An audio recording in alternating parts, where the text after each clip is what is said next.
তিনি সামনে যাচ্ছেন, আমরা তার পশ্চাতে। আমি আজ পর্যন্ত কোনোদিন এইভাবে জঙ্গলের মধ্যে হাঁটাচলা করিনি, এই হয়তো প্রথম আমার। আর এই অভিজ্ঞতাটা আমার খুবই সুন্দর লাগছে। এই অভিজ্ঞতাটা আমি ভুলবো না। কোনদিন যদি আমি সুন্দরবন বা এরকম এলাকাতে এসে থাকি, তাহলে এটা আমার খুবই কাজে দিবি, কারণ এর আগে আমি কোনোদিন আসিনি এখানে। আর এখানে কিভাবে হাঁটাচলাটা করতে হবে সেটাকে আমি কিন্তু ওষুধ পেয়েছিলাম এই শুনে, ঠিক আছে। কিন্তু তোমার মধ্যে হাঁটতে হলে খুব সাবধানে হাঁটতে হবে, দেখে দেখে হাঁটতে হবে, নাহলে কিন্তু পায়ের নখ শুকিয়ে যাবে।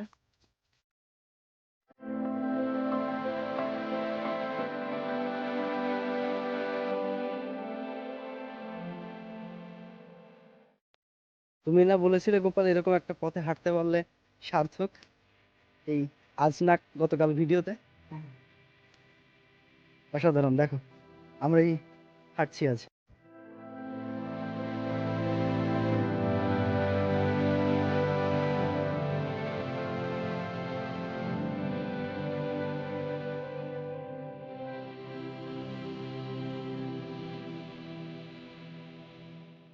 আমরা এমন একটা জায়গা আছি, মানে তুমি একটু উপরে দিয়ে দেখাও।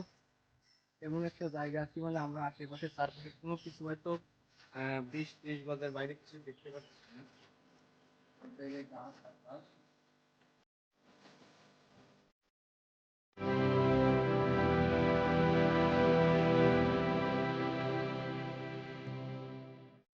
তারপর কিছু দূর হেঁটে গেলে পরে আমরা কিন্তু সেই আমাদের গন্তব্যে স্থানে পৌঁছে যাবো।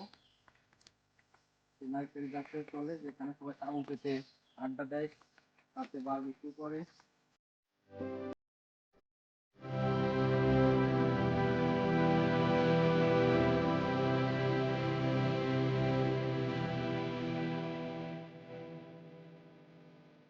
গভীর জঙ্গল।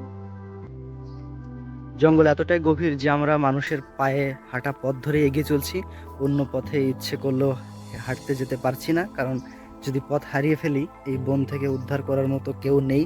কারণ এই পুরো দ্বীপে নেটওয়ার্ক সিস্টেম একদম অচল বললেই চলে।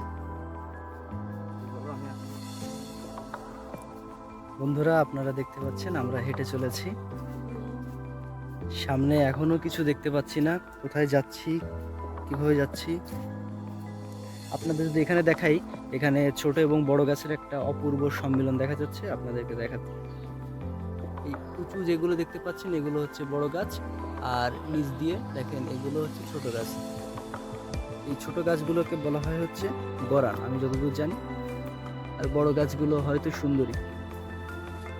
আমরা দেখুন, আমরা ম্যানগ্রোভ বন ছাড়িয়ে এসেছি, পেছনের দিকে ম্যানগ্রোভ এবং সামনের দিকে সুবিশাল সমুদ্র সৈকত। আমরা এগিয়ে যাচ্ছি সেদিকে।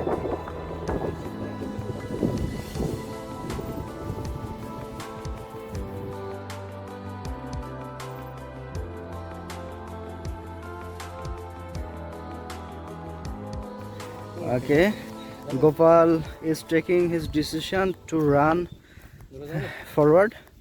Let's see.